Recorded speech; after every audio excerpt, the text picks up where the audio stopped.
Hi, Chris and everybody. I think we're ready to go.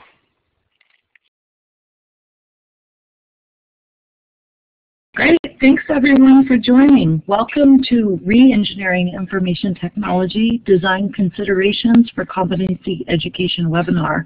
This paper was released recently and produced with the support of the Nellie Mae Education Foundation by iNACOL and CompetencyWorks. This is Susan Patrick from iNACOL, and we appreciate everyone joining us today. The International Association for K-12 Online Learning, iNACOL, is a nonprofit with over 4,000 members focused on student-centered new learning models using online and blended learning that are competency-based. iNACOL's #1 policy priority is moving away from seat time to competency education, supporting policies and practices that provide more effective learning for students. iNACOL is pleased to partner with CompetencyWorks with so many terrific organizations. We couldn't do this work without our partners, Chris Sturgis' Medisnet, American Youth Policy Forum, National Governors Association, Jobs for the Future, and our terrific advisory board. We'd like to also take this opportunity to recognize the leadership and support of the Nellie Mae Education Foundation. They have been outstanding partners. Their leadership, creativity, and support for competency education is exemplary. CompetencyWorks.org, the overarching project, is designed for sharing knowledge and amplifying important work, lessons learned, and strategies from the field. It covers both policy and practice.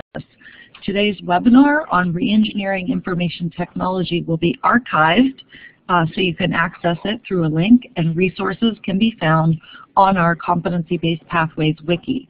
You can find a link to this wiki on the homepage of CompetencyWorks.org, the blue rectangle directly under the resources at the top part of the right column.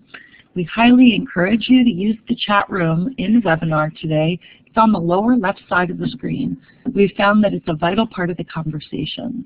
Please introduce yourself now and say where you're from and your interest in competency education. Also, feel free to ask questions, comments, refer people to resources, and talk about how you are developing competency education. We have an incredibly knowledgeable group of innovators participating in this webinar. We really hope that if you approach things differently, you will share your insights and have an open conversation in the chat room. We'll be moderating the chat room and taking questions to encourage a dialogue. We have many resources related to this topic on cworks.org and the wiki. You may want to create a tab so you can look during the webinar. Again, it's competencyworks.org. I will now turn the microphone over to Chris Sturgis to provide the introduction and background on our work in competency-based learning. Thanks. Chris? Hello, everyone. So happy you're here. So hopefully everybody has seen the working definition, and for those of you who've been on several of the webinars, you'll get another chance to think about this. So as you know, states and districts and schools are using very different language: proficiency-based, mastery-based, competency-based, performance-based. We don't think that what you call it's important. What we think is important is that it benefits children and students. So through a process of working with innovators, we came up with this working definition that we think can guide our work to make sure that it's quality competency education. And when we say quality, that means that it's going to work and be very effective for our most vulnerable students.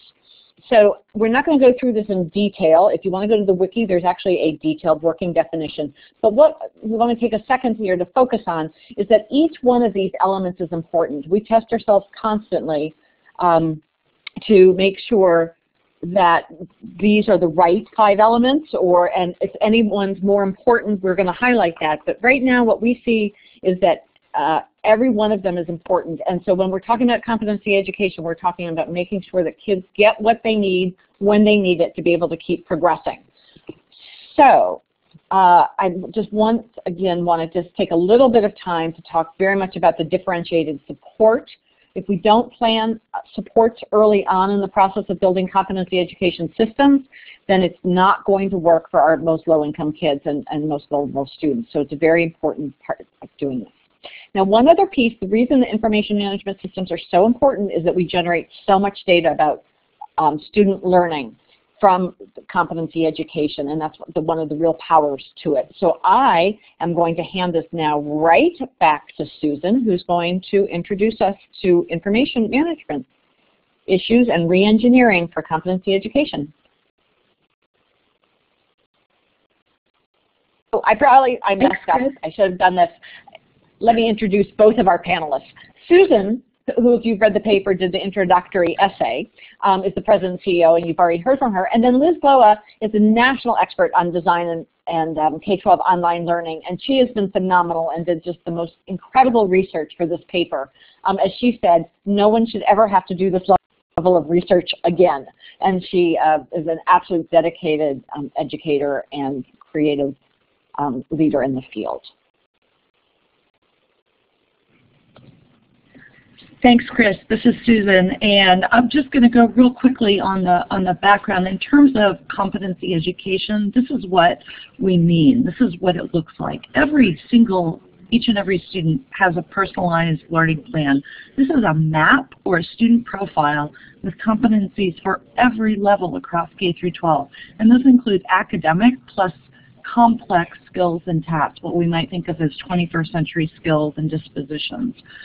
There are data systems that are required to support teachers and students working in a competency education environment, clearly indicating the level of proficiency and progress on each academic standard. There are rubrics to help teachers understand what proficiency looks like when it is demonstrated by students at different levels. Students know their targets. They collaborate with each other. There are adults, educators shifting roles for better personalization, specialization, grouping. Classrooms, it can be within classrooms, it can be within expanded learning opportunities. So it doesn't matter where a student learns, but how they learn and how they demonstrate that knowledge. So outside of classrooms, you could do online learning, after-school programs, internships, museum, NASA type programs. The real key is that students must demonstrate this knowledge, and when they're assessed, that assessment is meaningful for them, and that information has to be supported through the technology. There really need to be individual growth models for accountability for students in these environments. Next slide. In a proficiency system, I love this quote from Oregon, failure or poor performance may be part of a student's learning curve, but it is not an outcome. Now, this quote is important for how we think about IT systems supporting competency ed, because you actually need to keep track of a student's progress over time, and it can be even over years, in how they're progressing through the proficiency pathway. So from my essay, talk about competency education really requires new IT solutions, and there are some problems with the current educational technology data system design and IT design. Number one, the truth is student learning isn't always linear, but our IT systems right now are designed to be extremely linear. Number two, the student information systems and IT systems are designed for accountability, compliance from the federal and state level. Compliance is school-based, not student learning-based right now, and so the IT systems are very limited. Even the developments that we've had in IT systems over the past 5 years still support the current model of accountability. Number three, the school factory models, time, bell schedules, school calendars, grouping classes into courses, the way teachers are assigned, batching students. This constrains the innovation and responsiveness, and our IT systems, in order to support complex learning environments that help optimize learning for students and teaching, need to be designed with competency ed in mind. So what does this look like? We need new information technology architectures for competency education. 4 basic elements. Number one, competency IT systems are designed with student profiles at the center. They are standards-based. They allow for personalized learning plans, and that is really the crux. Number two, there's rich data collected on student learning, and this enables robust continuous improvement across the system, from the individual student level, groups of students, to the classroom, to the school, even to the district and the state level. You can look and see much richer data on student learning. Number 3, student-centered systems require student-centered accountability systems focused on individual student progress and learning. This includes multiple forms of assessment, including performance-based assessment, e-portfolios, collections of that data, where students are in entry, how they progress, how much learning, how many competencies are attained over a given unit of time.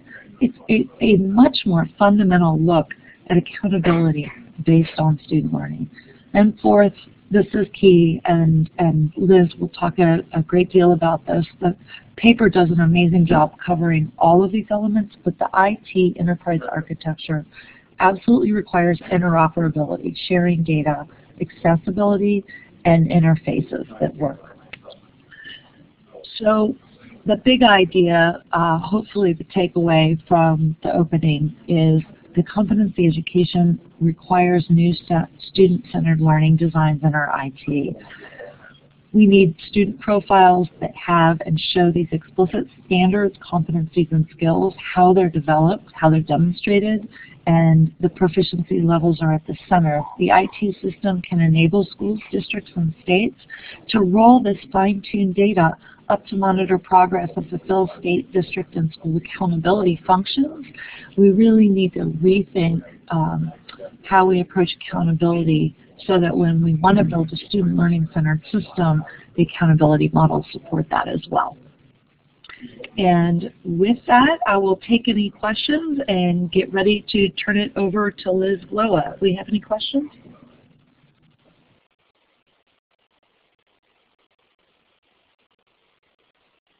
Go ahead and turn this over to Liz. Thank you.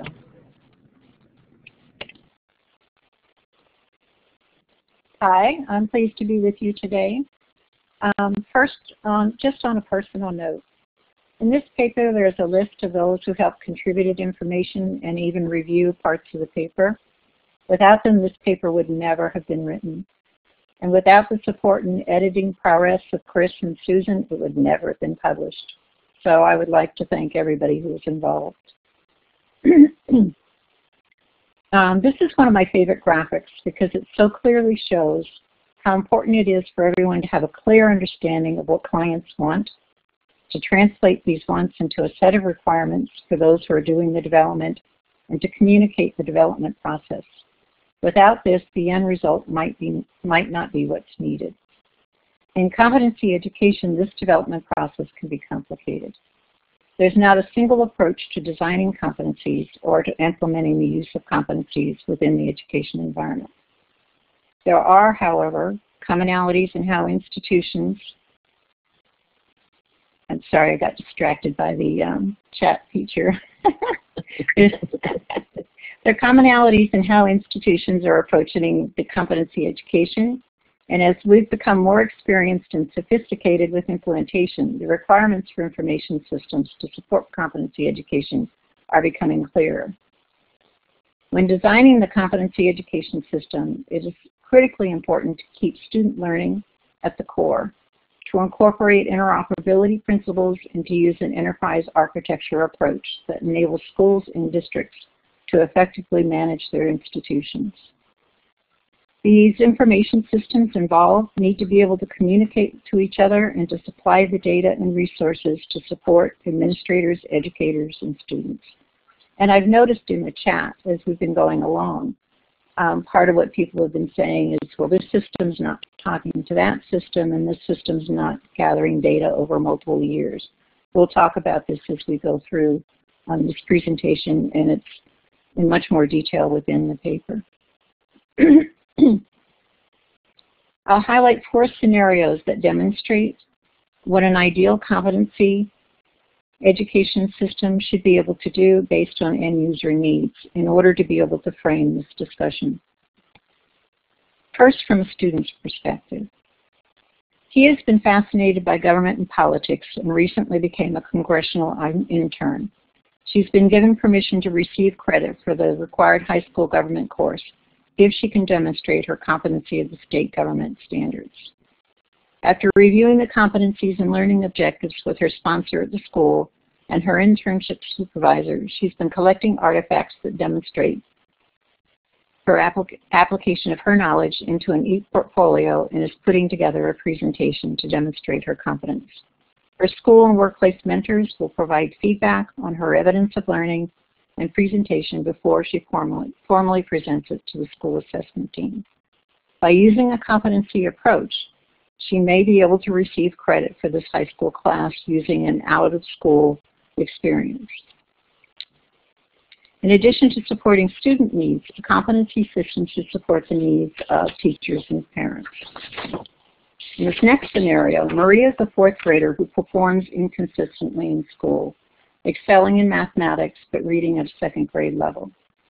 The district has aligned its materials, assessments, and exemplary lessons to state standards, including the Common Core state standards.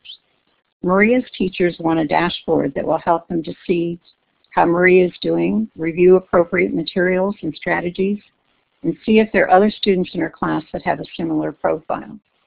It will allow the teachers to assign materials, tasks, and assignments aligned at the objective levels for the standards that Maria needs to master, using a system that recommends appropriate resources and strategies. They can then use the same dashboard screen to assign materials, tasks, and assessments to other students with a similar profile.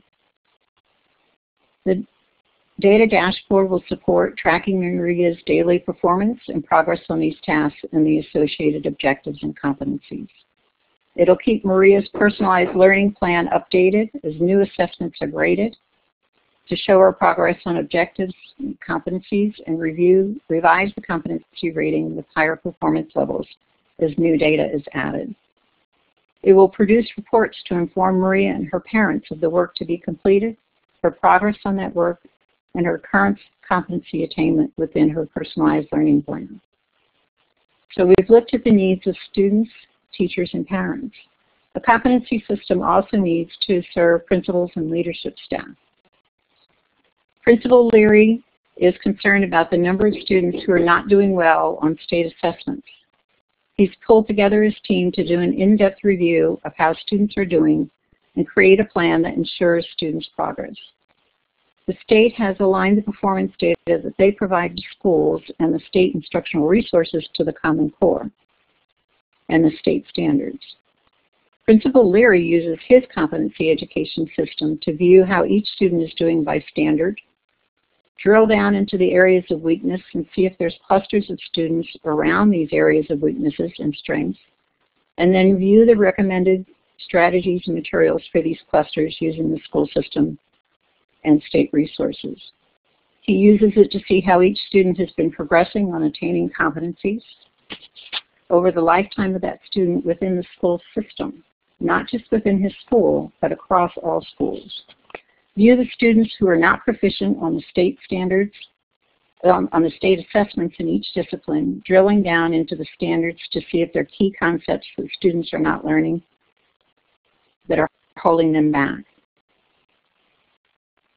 He also uses it to examine if there's some teachers who are able to help students progress more rapidly, or who are particularly effective in teaching certain key concepts or working with subgroups of students so they can share their learning with other teachers.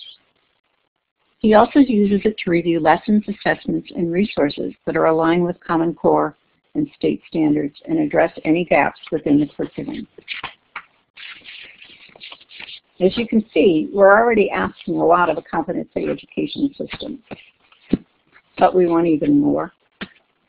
It also needs to support district administrators. In this scenario, Howard School System Administration wants to review the district's effectiveness in helping students meet the Common Core and state standards.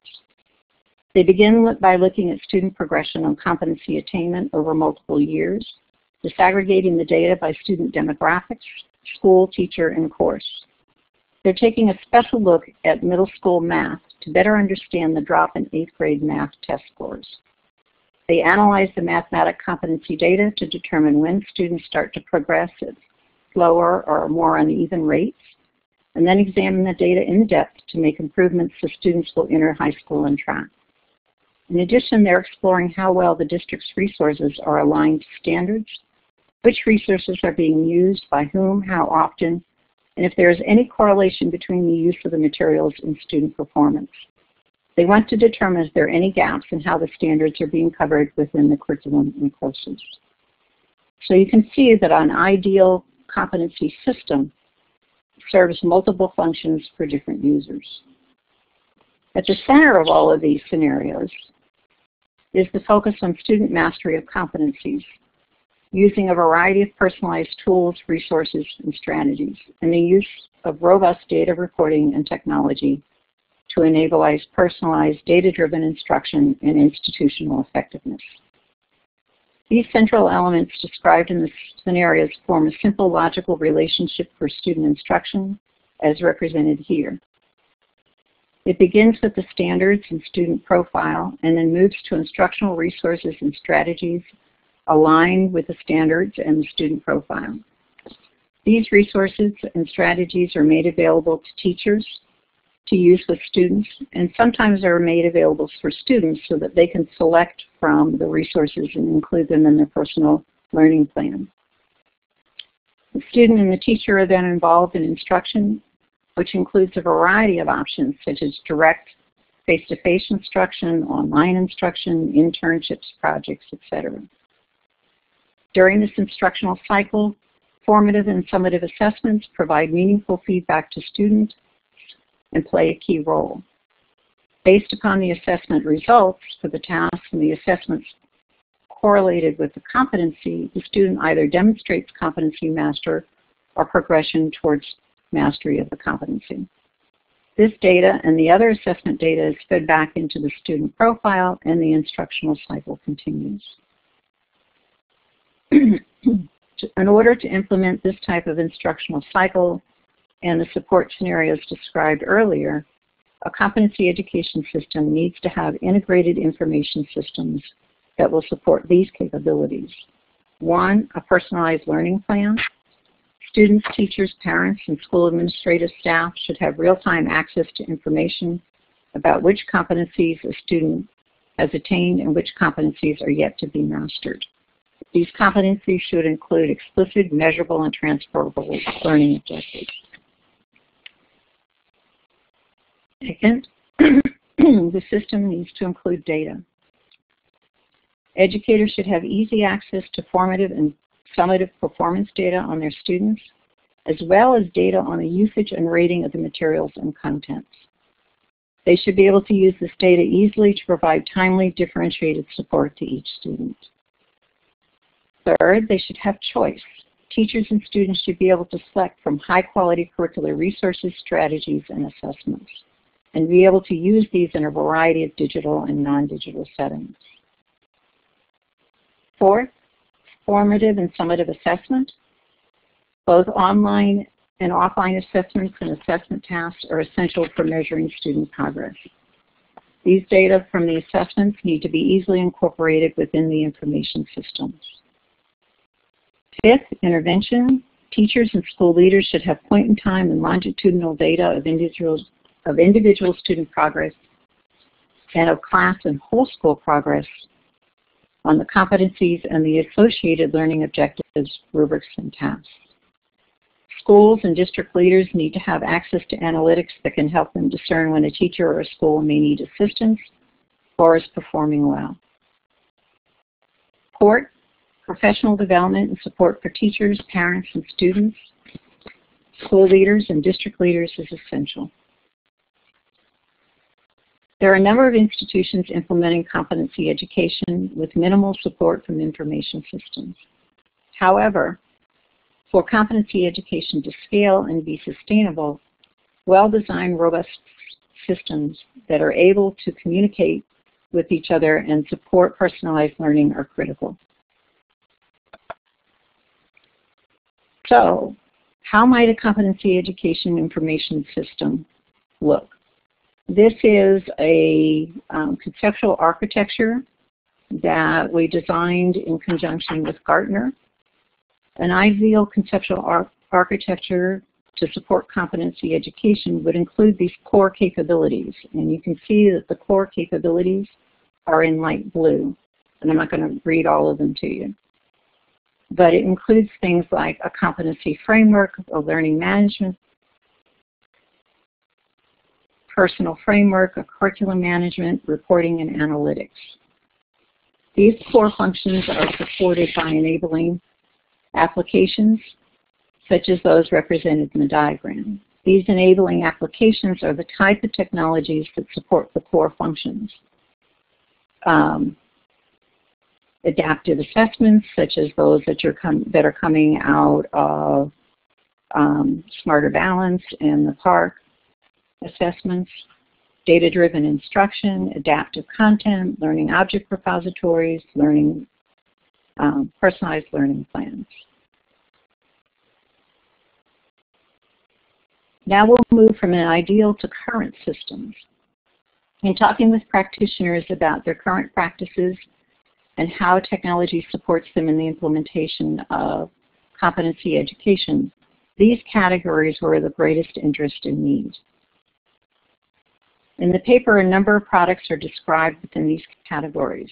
Certainly the products mentioned in the paper are not inclusive of all the products in the field, but they're the ones that are being used by the institutions interviewed. Some of them are as basic as electronic gradebook systems in which teachers manually enter rubric-based scores for the standards or competencies. Others include additional functionality such as manual and computer-based progress reporting on the learning task associated with a competency, and the ability to link the competency to content and assessment resources for a whole class, group of students, or an individual student. Still others enable the development and use of competency-aligned resources that use teacher-implemented conditional releases and/or intelligent algorithms to build individual learning paths. There's a wide range of functionality in the systems that are being used and in the reporting capabilities. Fortunately, development efforts in this area are moving rapidly, and the number of products in this field is growing. Continuing to explore these new and emerging technologies will be lots of fun, at least from my point of view.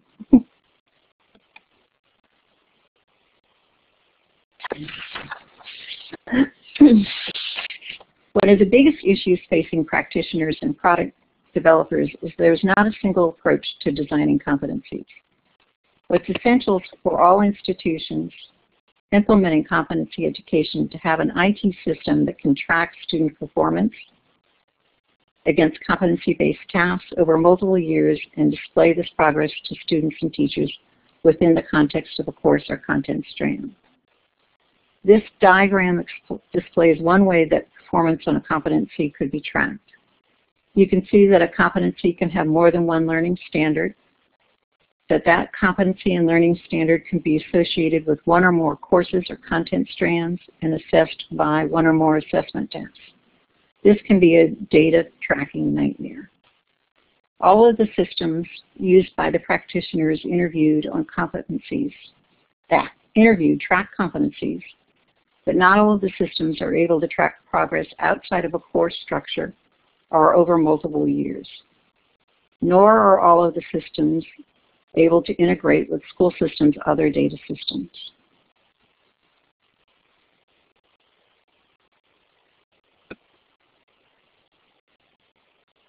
What is exciting for me is the development in information systems and technologies to support personalized learning and competency education is moving forward fairly rapidly. There are so many things going on that it's impossible to cover all of them, so I just focused on 3 areas. First, there are multiple national efforts to enhance standards and interoperability of information systems. Second, there's progress in establishing information technology standards for competencies.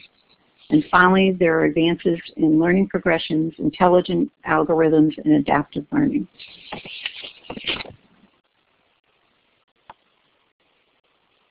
And I saw that Jim was on participating in here, and I'd like to thank him again for allowing me to modify something he did at a presentation for the Seat of Leadership. Although there are major challenges with the integration and interoperability of IT systems, there's been a considerable amount of development on the local and national level that really supports the development of competency IT systems. These initiatives include the Common Core Standards and related work, the Common Education Data Standards, also known as CEDS work, the involvement of national interoperability standards groups such as CIFS and the IMS Global Learn Consortium, in Bloom, formerly the Shared Learning Collaborative, the Learning Resource Metadata at LMRI and schema.org initiatives, the Learning Registry and the Assessment Interoperability Framework, and the Assessment Consortium Smarter Balanced Assessment Consortium and the Partnership for Assessment of Readiness for College and Careers. The work of these initiatives supports the development of competency education by contributing knowledge and interoperability, as well as data standards and technical services. A detailed description of these initiatives in relationship to competency education is included in the paper.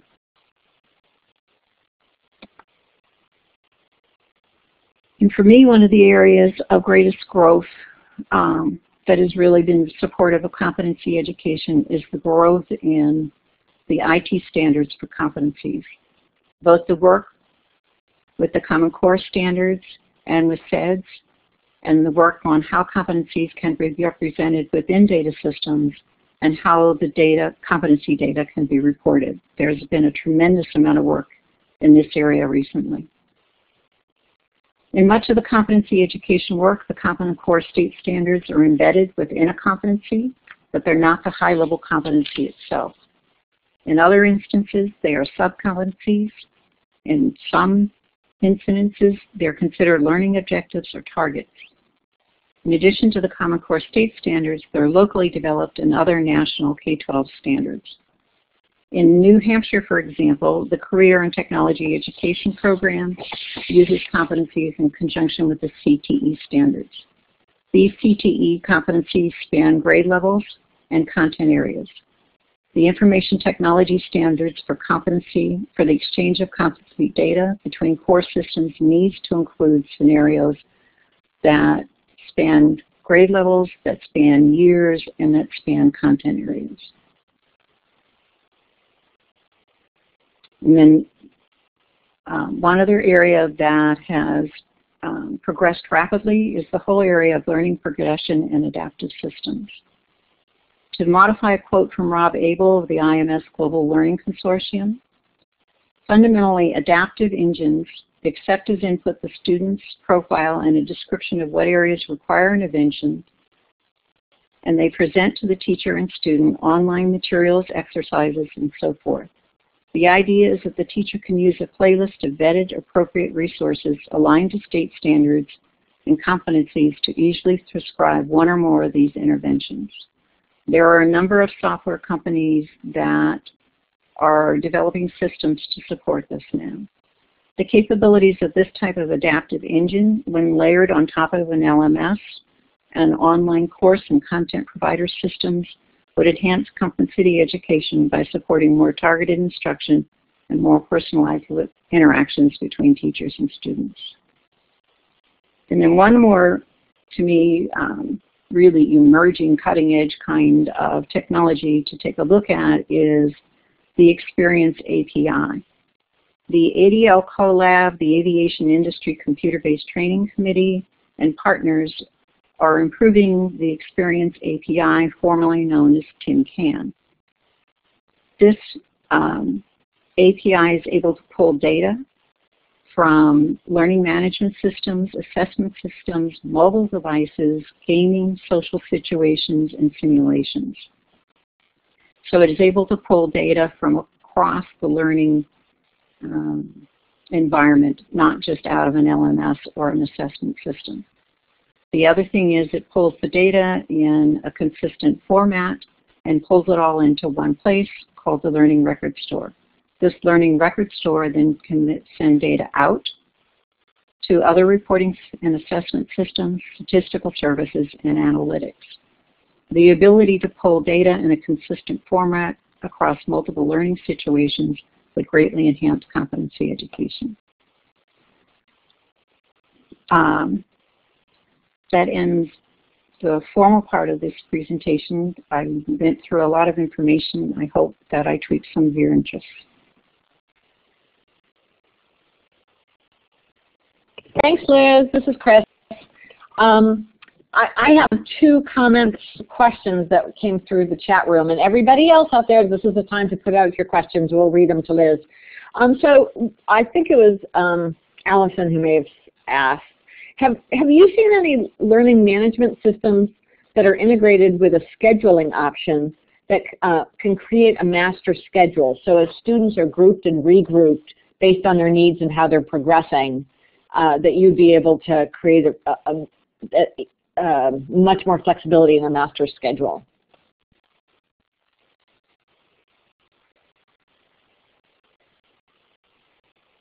Honestly, Liz, Chris, that was sorry. Sorry. That's not something that I researched for this paper, but in other work areas, no, I've not seen one that integrates well with a scheduling system. Okay, and anybody in the chat room, if you guys know of one, please pass it on. And so another comment was, as we build so much data on student learning, that education schools need to be able to start helping teachers and educators build up their analytics skills. Did that topic ever come up in your conversations with people? I know it wasn't a focus of your research, but we're curious if you have any insights into any ed schools starting to do that.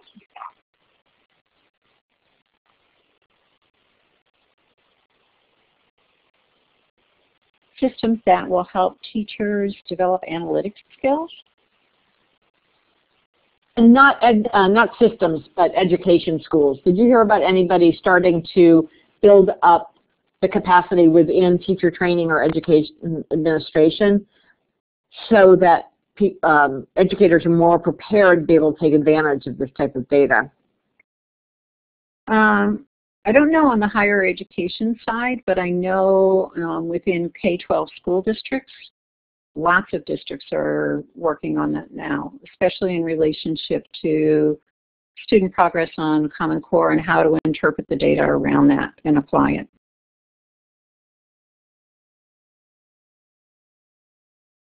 Great. And then we just got one more from Brenda. It says, open source system seems to be the only type of development source that promotes, fosters, and enables overlay and integration of resources. For proprietary and profit issues, will the big designers really take on the integrated approach? So Liz, I'll put you a little bit in position to get to say your opinion, but what are your thoughts about how quickly the industry will respond to the needs of competency-based schools and districts? Wow, I'd have to somewhat disagree with that. If what you're looking at is interoperability standards and you go into, say, the IMS Global Learning Consortium site, you can see the number of commercial providers who are meeting interoperability standards. And it's ever increasing. So I think that the commercial providers have really gotten on target with understanding that they need to be able to integrate with other systems. In terms of the open source, well, there were two particular open source ones that I looked at for this paper.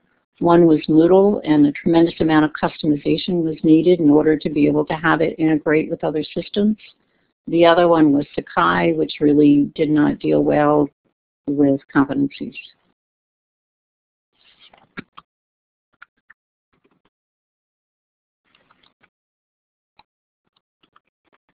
Great. I'm being slow and trying to read through the chat room for any other questions. We have a lot of comments going on, which people can read for themselves.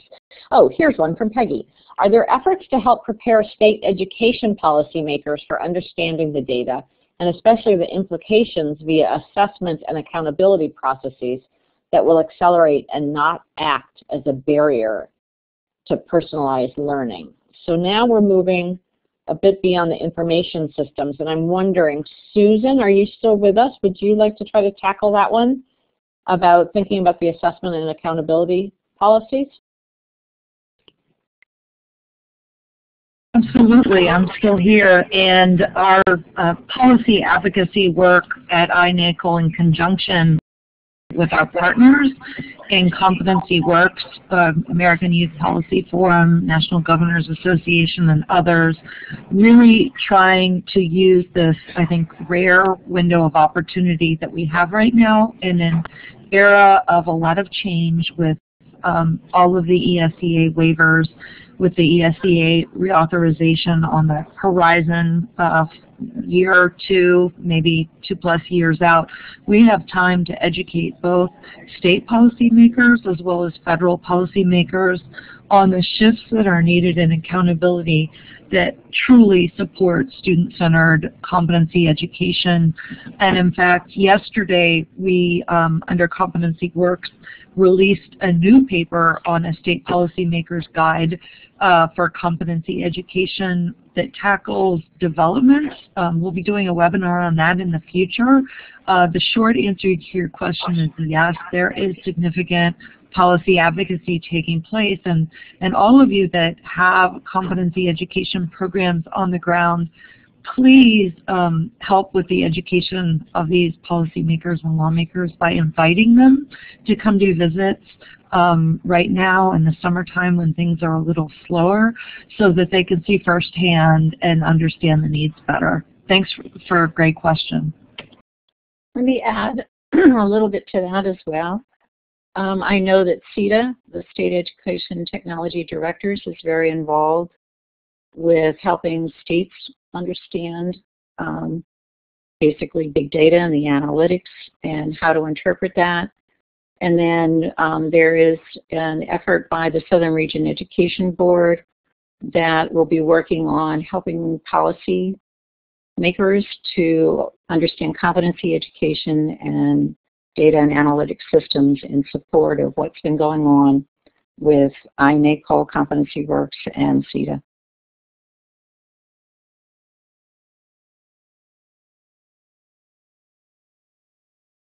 Wow, that was new information for me. The Southern Regional Education Board is getting involved. That's great. Yeah, we have a new week.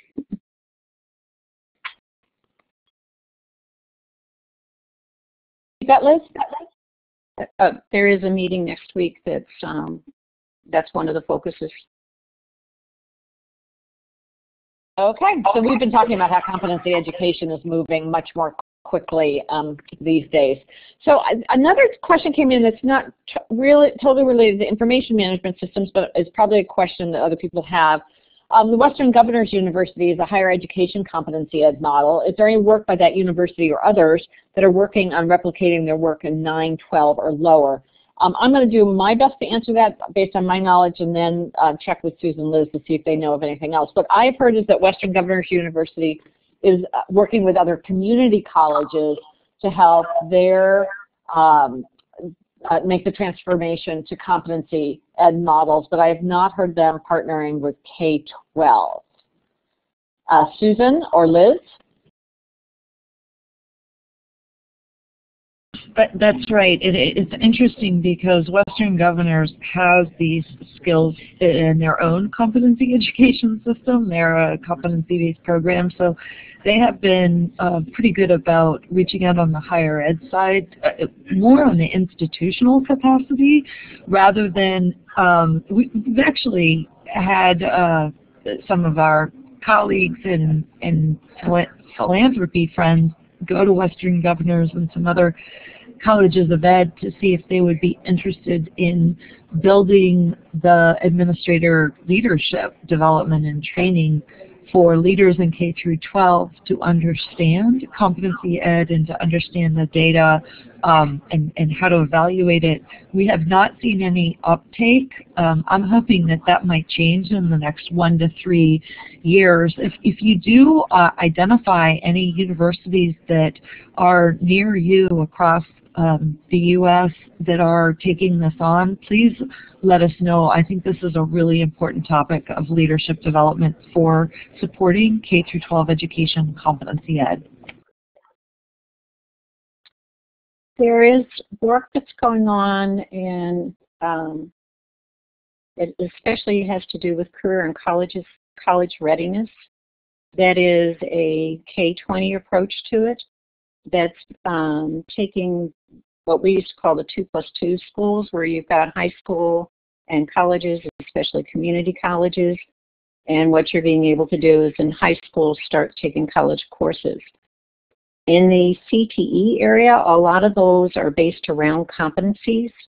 And for the life of me, I'm blanking on the name of that, but I'll be glad to share it out with Chris and Susan and some links to that. But it is a way that K-12 institutions and higher ed institutions are working together in a competency program.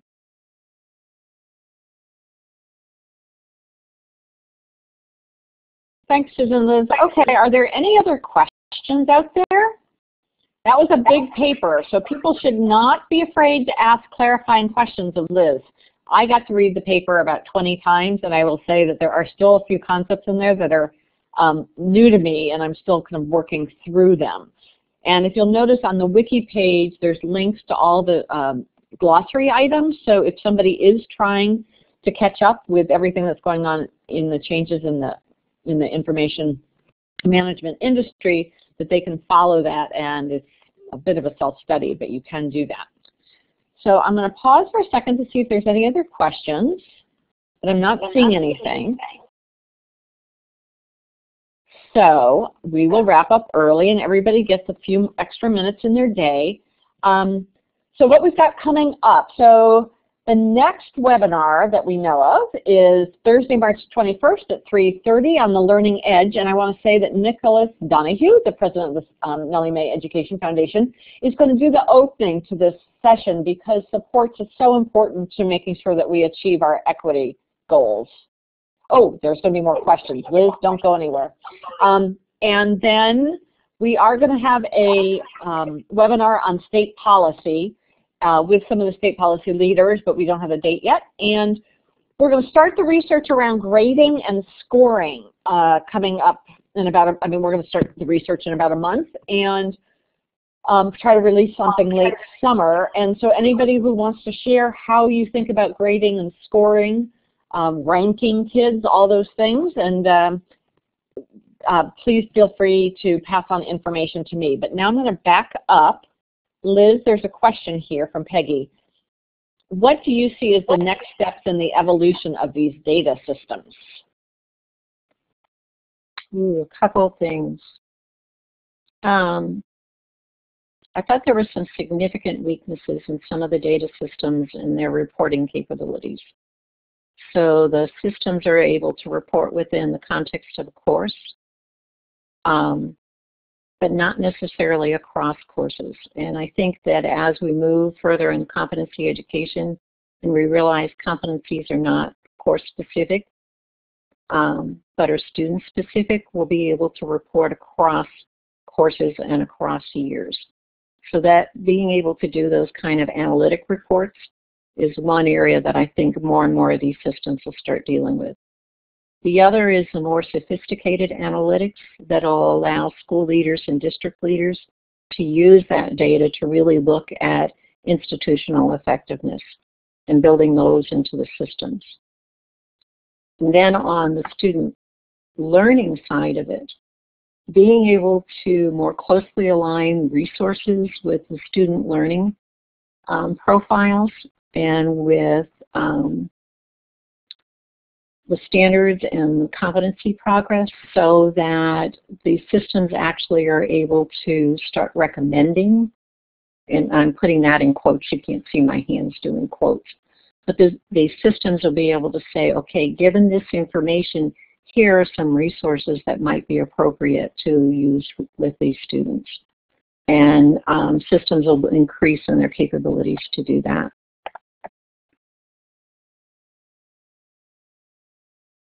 Great, thank you very much. And if anybody who thinks about this a lot wants to chime in about where they see in this, the information systems evolving, please feel free to chat. So I'm going to wrap us up. And, oh, there's Jim. Jim is agreeing with Liz on that. I'm not going to look at the chat room anymore. I'm going to wrap us up. I want to thank Liz and Susan for taking this time, and certainly for just doing a tremendously important piece of work. in producing this paper. You guys, I cannot tell you enough how hard Liz worked on this. It was just fundamentally a huge scope, and she did a fantastic job, and we thank her, very, very grateful. And so we will see you on the next webinar, March 21st. Goodbye, everybody.